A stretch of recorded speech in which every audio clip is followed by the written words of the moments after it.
अस्सलाम वालेकुम नाजरीन। क्या पाकिस्तान को आईएमएफ से 1.1 बिलियन डॉलर की किस्त वक्त पर मिल जाएगी? क्या हुकूमत अपने मालियाती अहदाफ हासिल कर पाएगी? और आईएमएफ की शराइत पाकिस्तान की मईशत पर क्या असर डाल सकती है?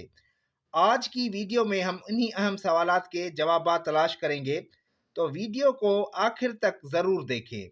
अब ये देखें, डा न्यूज़पेपर की एक हेडलाइन है और नीचे 3 बुलेट पॉइंट्स भी हैं। आइए इनको पढ़ते हैं, फिर उनको समझने की कोशिश करते हैं।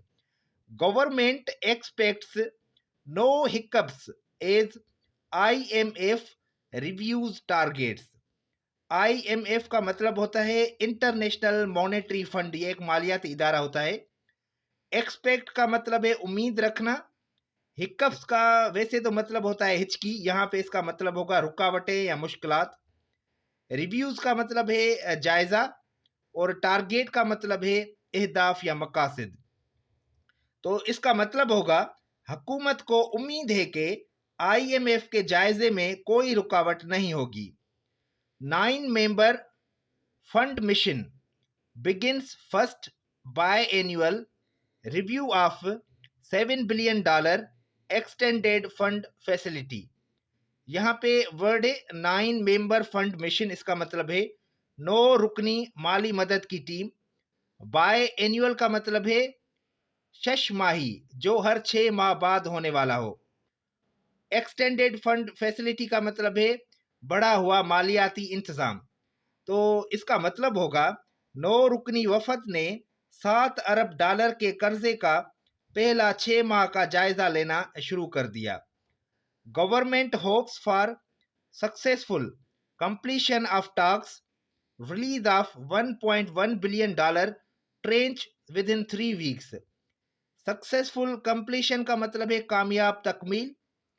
ट्रेंच का मतलब होगा किस्त। तो इसका मतलब होगा हुकूमत को उम्मीद है कि मज़ाकरात कामयाबी से मुकम्मल होंगे और $1.1 अरब की किस्त 3 हफ्तों में मिल जाएगी।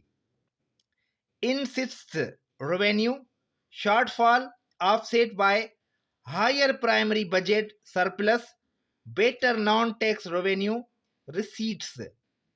Insist का मतलब है जोर देना। शॉर्टफॉल का मतलब है कमी। ऑफसेट का मतलब होगा पूरा करना।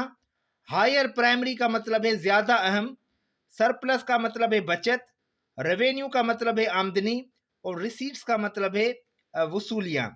तो ये जो लास्ट में एक बुलेट पॉइंट है, इसका मतलब होगा हुकूमत का कहना है कि आमदनी में कमी को ज्यादा बजट इजाफे और बेहतर गैर टैक्स आमदनी से पूरा किया जा रहा है। अब आइए इस न्यूज़ की एक्सप्लेनेशन के बारे में बात करें। पाकिस्तान ने आईएमएफ से $7 अरब का कर्जा लिया था, जिसके तहत हर 6 महीने बाद जायजा लिया जाता है कि मुल्क ने तयशुदा मुआशी अहदाफ पूरे किए या नहीं। अगर हुकूमत ये अहदाफ पूरे कर लेती है तो आईएमएफ मजीद कर्जा जारी करता है। इस बार भी हुकूमत को उम्मीद है कि वो शराइत पूरी कर चुकी है, जिसकी वजह से $1.1 अरब की किस्त जल्द ही मिलने की तवक्को है।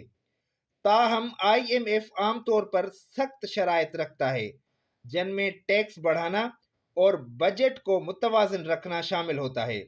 हुकूमत का मौक़िफ़ है कि आमदनी की कमी को ज़्यादा बजट सरप्लस और गैर टैक्स ज़राए से पूरा किया जा रहा है, यानी वो मईशत को बेहतर तरीके से चला रही है।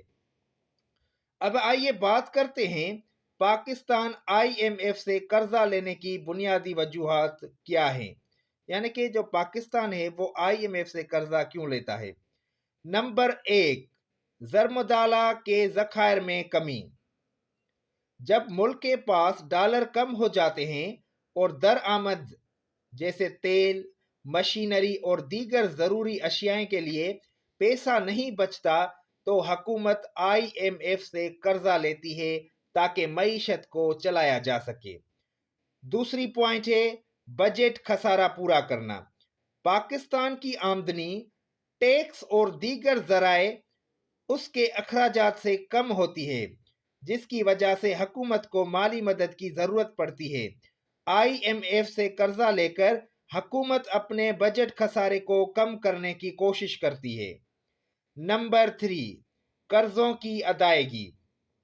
पाकिस्तान पहले से लिए गए कर्जों की किस्तें अदा करने के लिए भी नया कर्जा लेता है, क्योंकि पुराने कर्जों का सूद और असल रकम वापस करना मुश्किल हो जाता है। नंबर 4, करेंसी की कदर को बरकरार रखना। जब डॉलर की कमी हो जाती है तो रुपए की कदर गिरने लगती है। IMF से कर्जा लेकर हुकूमत ज़र मुबादला के ज़खायर बढ़ाती है ताकि रुपए की कदर को मुस्तहकम रखा जा सके। नंबर 5, मईशत में इस्लाहात लाने के लिए IMF कर्जा देते वक्त कुछ शराइत रखता है, जैसे टैक्स बढ़ाना, सरकारी अखराजात कम करना और मईशत में इस्लाहात लाना। पाकिस्तान उन इस्लाहात को नाफिज करने के लिए भी कर्जा लेता है ताकि आलमी मालियाती इदारों का एतमाद बहाल हो। अब हम बात करेंगे, क्या ये कर्जा लेना फायदेमंद है? फायदा: कलील मुद्दती तौर पर यह मईशत को संभालने में मदद देता है, बैरूनी अदायगियां मुमकिन हो जाती हैं और डॉलर की कमी दूर हो जाती है। नुकसान कौन से होते हैं?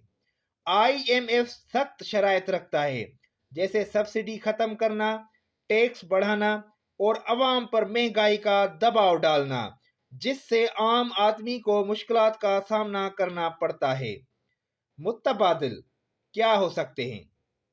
देखिए, टैक्स नेट बढ़ाना ताकि हुकूमत को ज्यादा आमदनी हो, बरामद यानी कि एक्सपोर्ट्स को बढ़ाना ताकि डॉलर कमाए जा सकें, गैर जरूरी दरामद कम करना ताकि डॉलर की बचत हो, गैर मुल्की सरमाएकारी को फरोग देना ताकि मुल्क में ज्यादा पैसा आए। पाकिस्तान बार बार IMF से कर्जा लेता है क्योंकि मईशत खुद कफील नहीं है और मुसलसल माली बहरान का शिकार रहती है। लेकिन अगर आप डा न्यूज़पेपर को अच्छे से समझना चाहते हैं तो आपको अपनी वोकेबुलरी अच्छी करनी पड़ेगी। देखिए, ये इंग्लिश का लॉजिक होता है कि एक वर्ड की मीनिंग अकॉर्डिंग टू सेंटेंस निकाली जाती है। देखिए, हमने सारी जिंदगी पढ़ा है हिकअप का मतलब होता है हिचकी, लेकिन यहाँ पे देखें जो सेंटेंस में इस्तेमाल किया गया है इसका मतलब है रुकावटें या मुश्किलात। तो ये सेंटेंस की नौयत ऐसी है कि इसका मतलब यहाँ पे हिचकी नहीं आएगा। अपनी वोकेबुलरी अच्छी बनाएं और कोशिश करें ज़्यादा से ज़्यादा इडियम्स याद करें और फ्रेजल वर्ब्स याद करें और उनके सेंटेंसेस बनाएं। सिनोनिम्स भी सीखें, एंटोनिम्स भी सीखें। देखिए, डा न्यूज़पेपर को आप डेली बेस पे ज़्यादा ना पढ़ा करें, सिर्फ और सिर्फ 10 से 15 मिनट पढ़ें। कोशिश करें डा न्यूज़पेपर में एक बहुत ही आसान यूज़ ढूंढें जिसमें सिंपल वर्ड्स इस्तेमाल किए गए हो, उनको पढ़ें और एक मंथ के बाद आप कोई डिफ़िकल्ट न्यूज़ पढ़ें। अगर आप मुसलसल कोशिश करते रहेंगे तो आप डा न्यूज़पेपर को अच्छे से पढ़ और समझ पाएंगे।